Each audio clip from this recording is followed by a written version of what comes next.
girl booked a trip to forget her ex, but ended up in the millionaire CEO's room. She booked a trip to forget him, not for the views, not for the spa, just silence. One room, one weekend. But when she opened the door to room 417, he was already inside. Her boss, in a towel. And from that moment forward, nothing in her life would ever be the same. Because some rooms aren't mistakes. They're divine setups. And sometimes, God heals you through the person you never dared to need. This is the story of the door she almost closed, and the man who wouldn't let her go. Isabel didn't come here to fall in love. She came here to disappear quietly. The kind of quiet that follows a 5-year heartbreak. The kind of quiet that settles inside you when the one you loved never really chose you. Room 417 was supposed to be the place where she could breathe again. Just a bed, a window, and no one asking if she was okay. But fate, as always, had its own script, because when she opened the door, he was already standing there. Her boss, barefoot, damp hair, towel low on his hips, looking at her like he'd seen a ghost or a sign.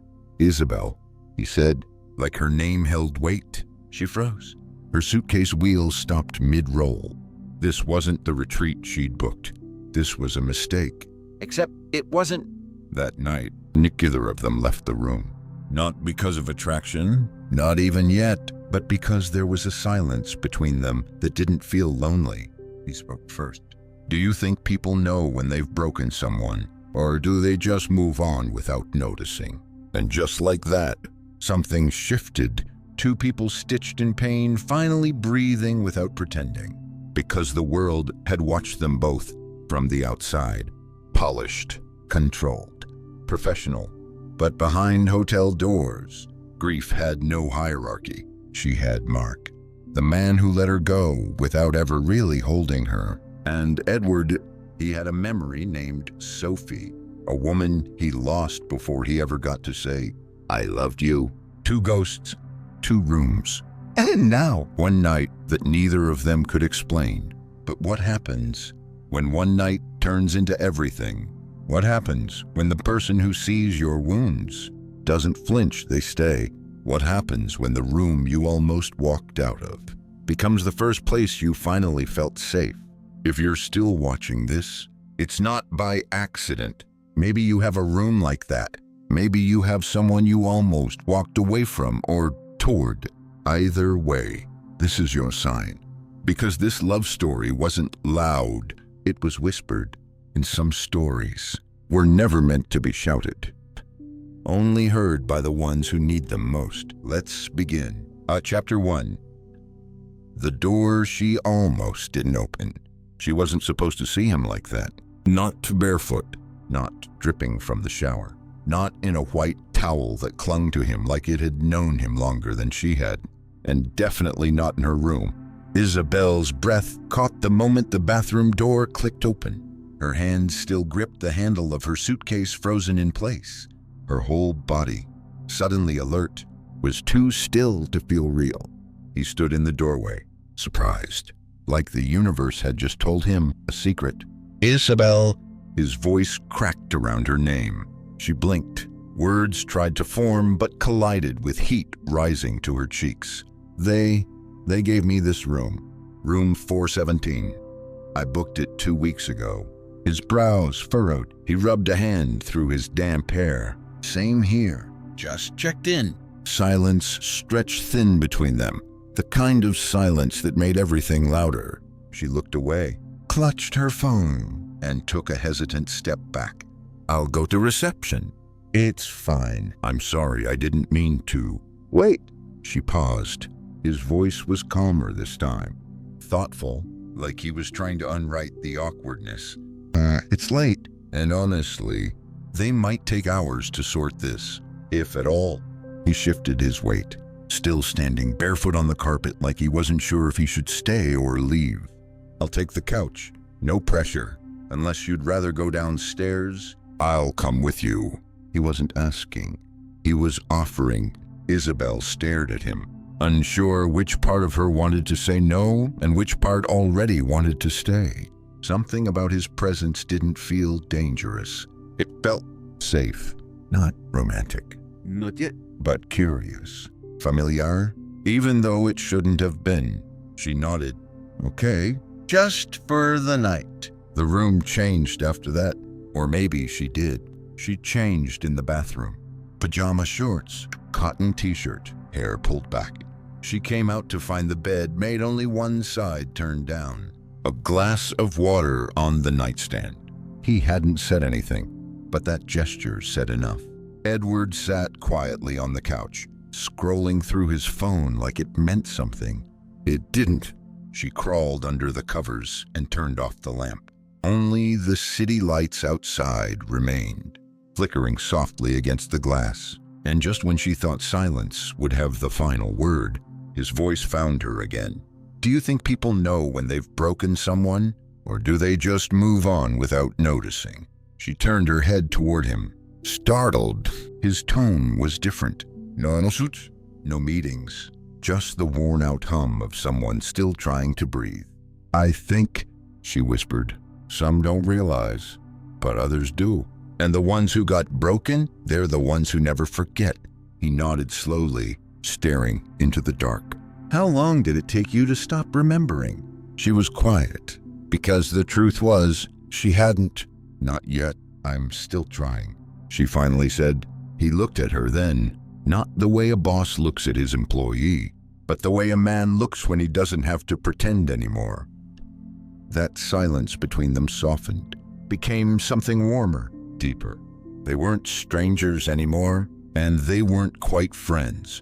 They were just two people, alone in a hotel room, aching in the same places, too tired to keep pretending that healing wasn't overdue.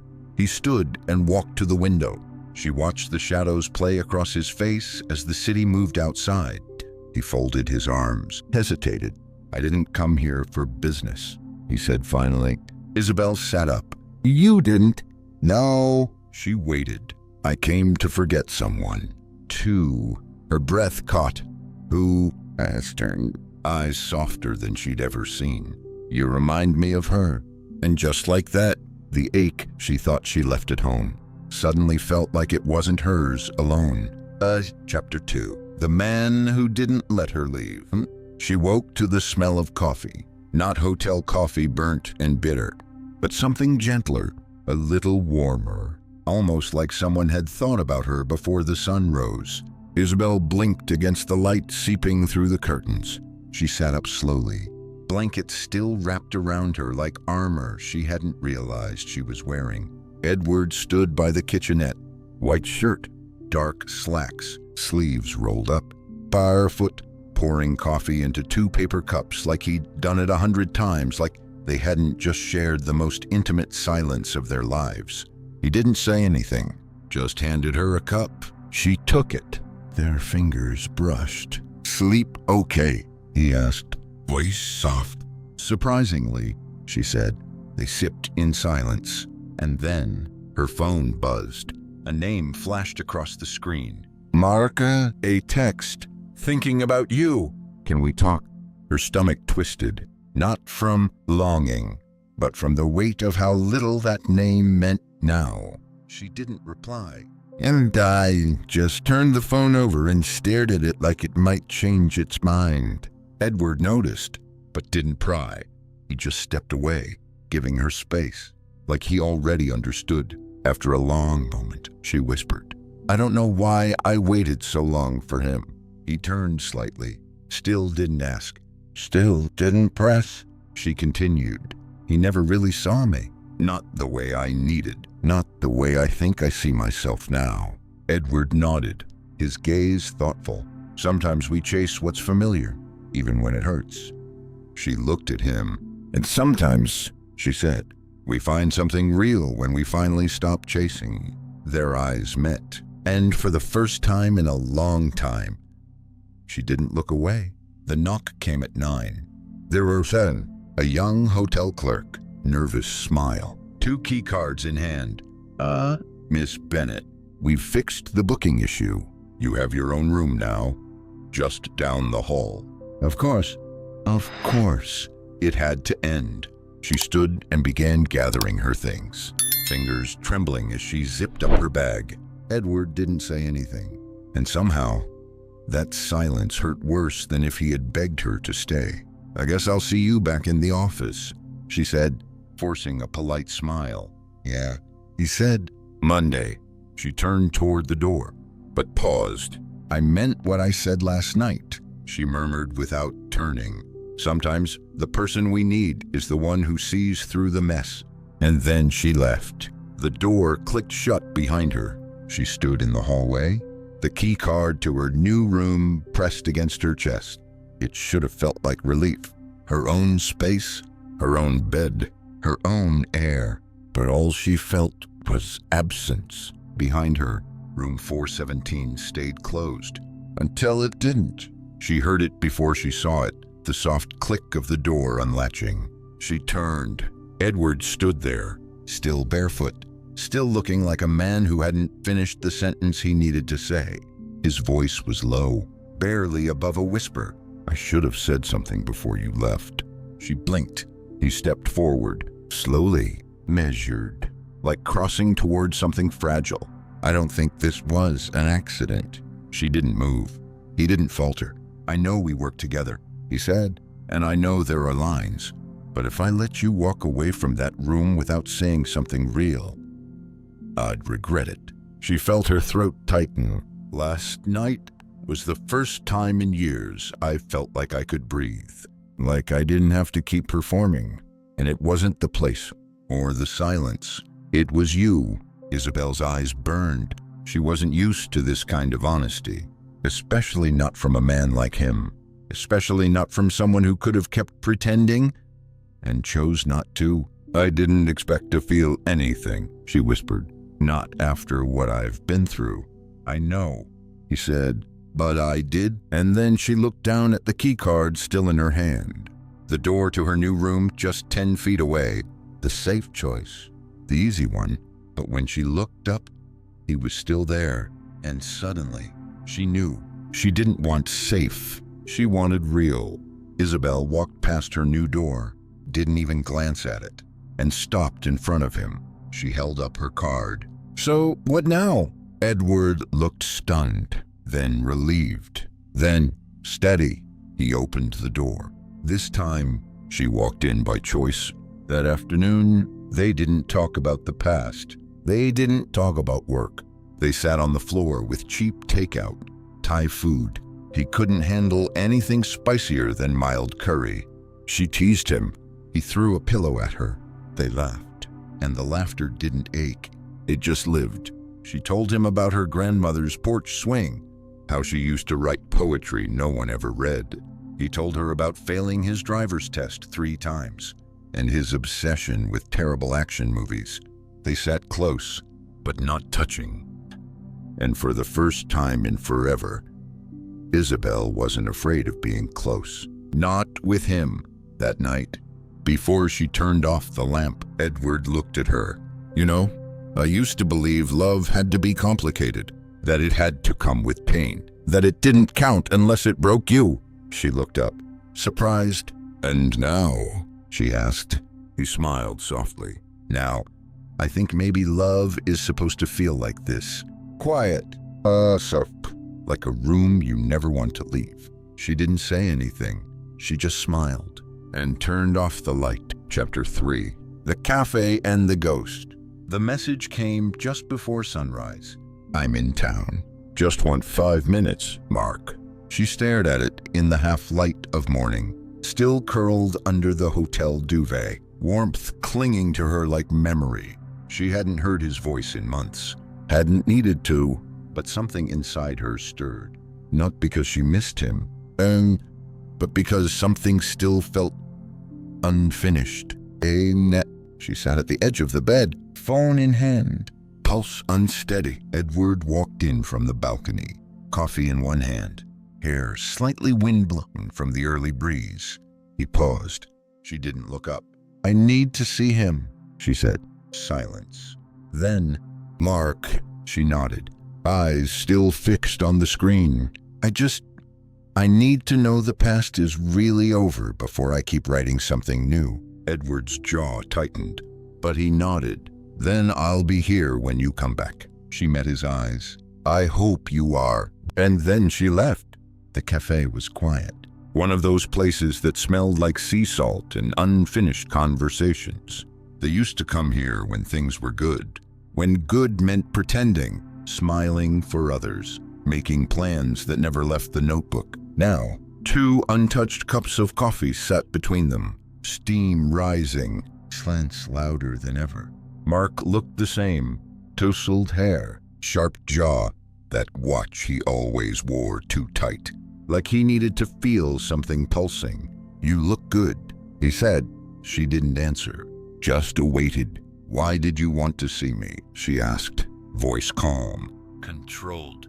He leaned in, elbows on the table. I've been thinking about you, about us. I know I made mistakes. I took you for granted. She blinked slowly, listening, but not receiving. I thought you'd always be there, he continued. And when you finally left, I didn't expect it to hurt this much. He reached for her hand. I've changed. And in that moment, that touch, she felt it. Nothing. No ashi, no spark, no pull.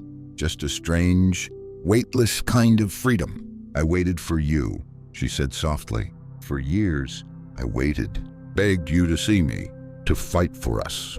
He looked down. I was scared, he murmured, of losing control, of depending on someone. She nodded. I know. Then she pulled her hand away. But I'm not scared anymore, and I think that's the difference. He looked up sharply. Is this about someone else? She smiled faintly. This is about me. Edward sat on the balcony of room 417, laptop open but untouched. He'd read her message an hour ago. Just coffee. I'll be back soon. No emojis, no exclamation marks, just words he didn't want to hope. Not again. Not after Sophie. Not after hospitals and missed chances and goodbyes never said. But Isabel felt different. Not perfect, not wrapped in fantasy. Just honest. When the door clicked open, he stood immediately. She stepped inside. Their eyes met. She didn't speak at first. Didn't explain. She just said, I'm here. And that was all he needed. Later that evening, they sat barefoot on the bed, sharing Thai food again, laughing about nothing. Everything. The tension had shifted. Lighter now, but still steady, still real. I told him goodbye, Isabel said suddenly. Edward looked up, wiping curry from his fingers. For good. She nodded. There was nothing left. I just hadn't realized it until I saw him. He studied her. And how do you feel? Lighter, she said, then hesitated, but scared. A little. I don't want this to be a rebound. Or a moment that fades when the world gets loud again. Edward nodded slowly. Neither do I. He set his food aside, turned toward her completely. I'm not offering you a distraction, he said, or a fairy tale. I'm offering me as I am, quiet, complicated, still figuring things out. A lump rose in her throat. And I want you, he added, not just here, not just now, but when the emails pile up, when deadlines hit, when we go back to the world. Her eyes burned. I want that too, she whispered. He leaned in, not rushed, not desperate, just close, and she met him there. The kiss wasn't electric. It was anchoring, the kind that didn't say fireworks. It said, you're safe. I'm not leaving. The next morning, she sat in the airport lounge, a flight back to the city in 1 hour. Edward had left at dawn for a meeting, but he'd left her coffee and a note. Didn't want to wake you. You looked peaceful. She smiled at the handwriting, slanted, careful. She stretched. For once, she wasn't thinking about what could go wrong until her phone buzzed. HR. Hi, Isabel. We need to speak with you as soon as you land. There's been an internal concern raised about your trip. Her heart dropped. Suddenly, the world that felt warm just hours ago now felt like it was closing in. And for the first time since meeting Edward in that room, she felt the ghost of fear again, but this time it wasn't from Mark. It was from everything she had to lose. Chapter 4. Love in the Hallways of Risk.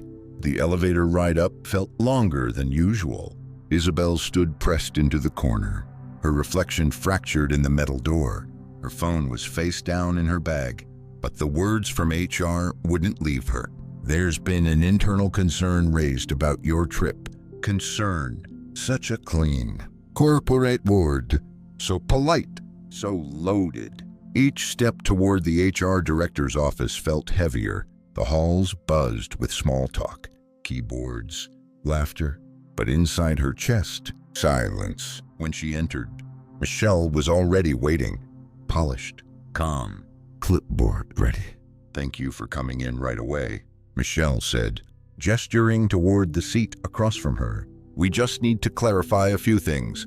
Isabel sat, straight-backed, hands folded to keep from shaking. "It's not disciplinary," Michelle added. "Not yet, not yet." That alone was enough to make her stomach turn. "We received an anonymous message," Michelle continued.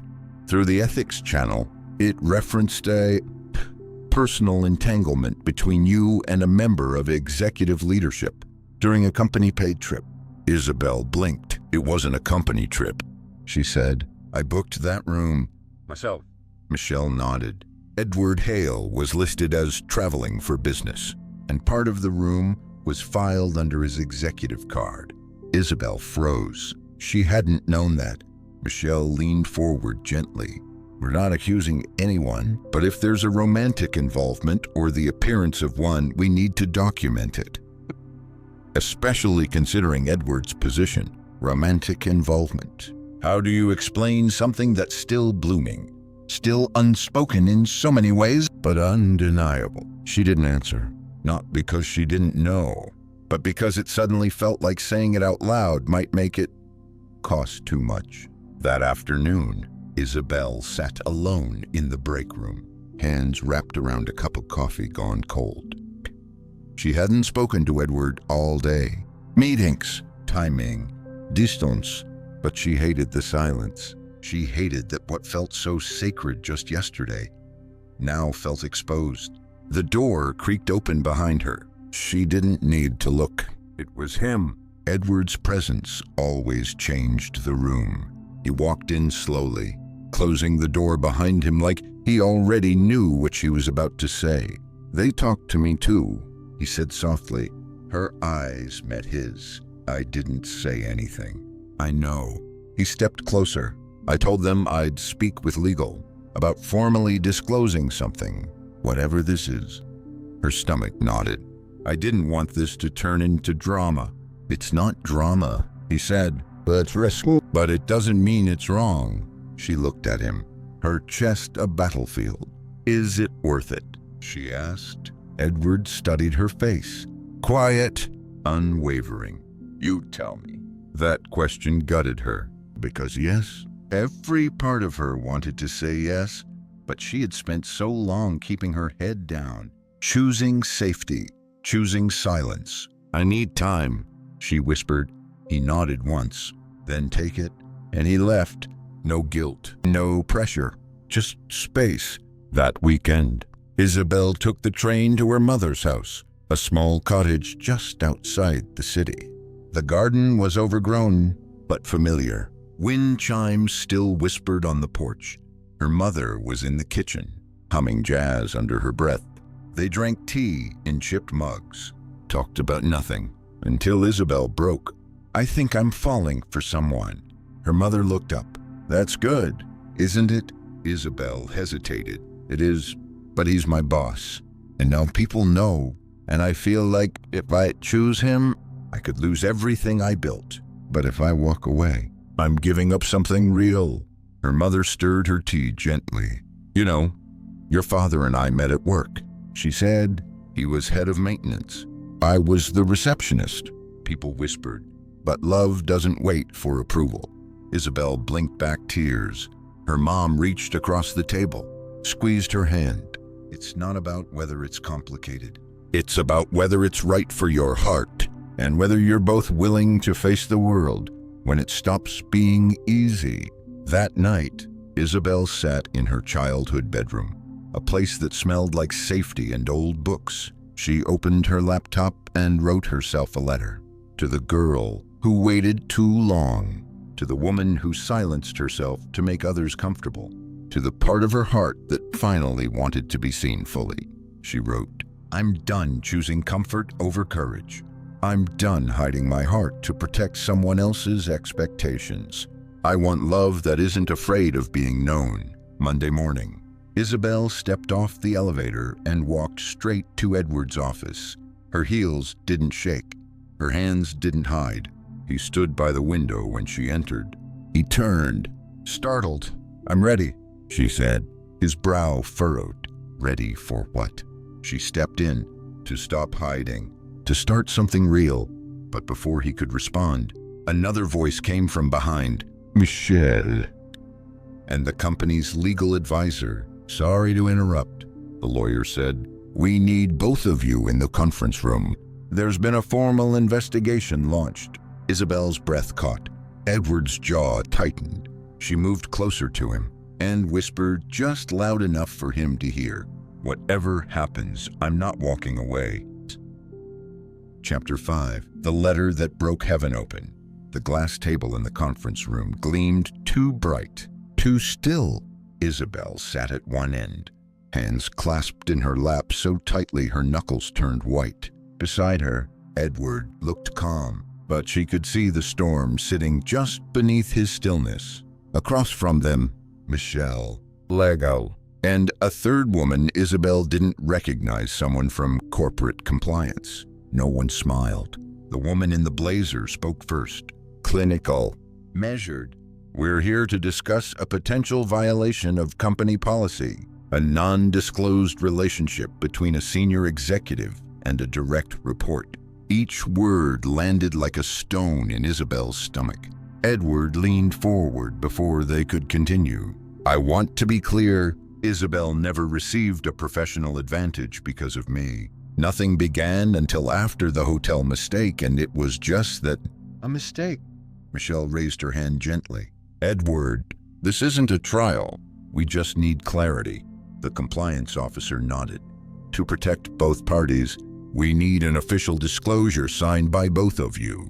If this relationship continues, Edward must step away from direct oversight. There may also be a review of past promotions." Isabel couldn't breathe. Her eyes drifted toward him, but he didn't look at her. "I'll sign it," Edward said, voice steady. All heads turned. "I'll step away from her department," he continued, "whatever it takes. I'm not risking her reputation or her job." Isabel's breath hitched. "Edward." He reached under the table just for a second and touched her hand. "Small, private, real." Then he turned back to the table. "Let's move forward." They left in silence, down the hall, through the whispers, past the stairs. When the hallway finally emptied behind them, Isabel stopped. "Are you sure about this?" she asked quietly. "You worked your whole life for that role." Edward turned. "I'm not giving anything up," he said. "I'm choosing the thing that matters more." She swallowed hard. "You didn't even hesitate." He paused, then smiled faintly, but with ache behind it. "I did. Once." He turned to face her fully.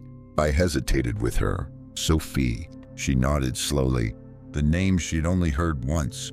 The ache she had always felt in him. "What happened?" she asked. He looked away, then exhaled. "She was sick. Cancer. She didn't tell anyone until it was late. I was too busy chasing meetings, metrics, titles. And when she needed me, I wasn't there." A tear slipped down Isabel's cheek. "I'm so sorry." He shook his head. "It's not about pity. It's about learning. When someone shows up in your life and makes you feel alive again, you don't ignore that. Even if the timing is messy, even if the world doesn't approve." That afternoon, they turned the corner of the office together and saw him, Mark, standing by the elevators, hands in his pockets, like he didn't quite belong. Isabel's body froze instinctively. Edward moved beside her, a quiet protectiveness settling into his posture. "I'm not here to cause problems," Mark said quickly. I needed to say something." Edward stayed silent. Isabel took a breath. "Then say it." Mark looked up, his eyes softer than she remembered. "When I saw you walk away from me, it hurt. But when I saw you with him, I didn't feel angry. I felt replaced. And that's when I realized you weren't waiting for me anymore." He paused, then added, "I hope he fights for you the way I didn't." And then he turned and walked away. No arguments, no more apologies, just a closure. For real this time. Isabel's hand slid into Edward's, and for once, she didn't feel torn. She felt free. Weeks passed. Edward stepped away from her department. Whispers came, but she didn't hide. She worked. She smiled. She stayed real. Edward never disappeared. He texted her articles, walked her to the train, shared playlists, dinner leftovers, silence that didn't scare her. It was steady, honest, and for the first time in years, Isabel wasn't waiting for the other shoe to drop. She was standing in it. One night, curled up on his couch with a book in hand, she watched him beside her, working quietly until his phone buzzed. He glanced at the screen, and everything in his face changed. "What is it?" she asked. He turned slowly. "My ex's sister, Emily. She wants to meet. She says, there's something I need to know about Sophie." They stood on the porch of a small brownstone, tucked on a quiet street where grief seemed to live in the walls. Edward hadn't said much on the ride over. Isabel stayed a few steps behind him, close, but not crowding. Emily opened the door within seconds, older than Edward remembered, not by age, but by her eyes, the kind of tired you only earn from carrying too many memories. She looked at Isabel. "You must be her." Isabel nodded. Inside, everything smelled like lavender and dust, like time had been folded up and left to rest. Emily led them to a small den. On the table sat a wooden box. "She left this with me," Emily whispered. "Told me to give it to you when I felt you were ready to let go of the guilt." Edward's fingers hovered over the lid. Then he opened it. Inside, a folded letter, a small silver key, and a photo. He picked up the picture for Sophie and him, arms tangled, mid-laughter, alive. Then the letter, "Dear Edward, if you're reading this, it means Emily thinks you're ready. I hope she's right. I know how tightly you hold things, especially the ones you think you failed. But you didn't fail me. You gave me peace. You gave me love, your own quiet, imperfect kind. You remember that old studio I dreamed of turning into a gallery? The one you bought, then let sit empty. I'm giving you the key, not for my dreams, but for yours. Fill it with your second chance, your future, your joy, and maybe with someone who makes your silence feel like music again. Love always, Sophie." Tears rolled silently down his face. Isabel knelt beside him, placed her hand gently on his knee. He looked at her. "She forgave me," he whispered. Isabel nodded. "Before you even asked." He closed the letter, looked at the key, then back at her. "She was right," he said, voice trembling. "You make my silence feel like music." 3 months later, the old studio was no longer empty. It had wooden beams now, soft lights, music playing low in the background, photographs of real moments, a corner with a piano, a table with chipped mugs and a plate of forgotten cookies. They called it The Room, in quiet tribute to 417. Isabel stood in the doorway that night, watching the small crowd gather for the opening. No nerves, no pretending, just presence. She was living. Edward walked beside her, hand in hers. He whispered in her ear, "Strange, isn't it? One hotel mix-up changed everything." She turned to him, heart full. Maybe it wasn't a mix-up. He smiled. Maybe it was the beginning of the room we were both meant to build. The room was never an accident. Sometimes the most important doors don't look like destiny when they open. They look like mistakes, like room 417, like two people standing too close to their own wounds. But maybe healing doesn't walk in with trumpets. Maybe it enters barefoot with coffee and silence and a question you weren't ready to answer but needed to hear. Maybe love isn't the one who arrives perfectly. Maybe it's the one who stays when everything feels complicated. Maybe it's the one who says, "I'm not offering fantasy. I'm offering me as I am." And maybe the most sacred kind of love doesn't start with sparks. It starts with stillness. Isabel didn't walk through that door looking for love. She walked in to forget someone. But instead, God gave her someone who would finally see her. Not just the strong version, not just the polite smile, but all of her, even the parts she almost hid again. And Edward, he carried grief like a second skin until someone looked at him and didn't ask him to hide it. Sometimes, the ones who look the most put together are the ones praying for someone to knock and stay. So if you've been waiting for a sign, if you've been holding on in silence, if you've ever asked God why the door closed or why the room changed, this is your sign. It wasn't an accident. That heartbreak, that hallway, that silence. It was holy ground. Because God doesn't always shout when he brings someone into your life. Sometimes he just leaves the door cracked open and waits to see if you'll walk through it. And if you're still here, reading this, breathing this in, maybe you have a room like that. Maybe you're standing right outside your own 417. Maybe you're the one who was never meant to be saved.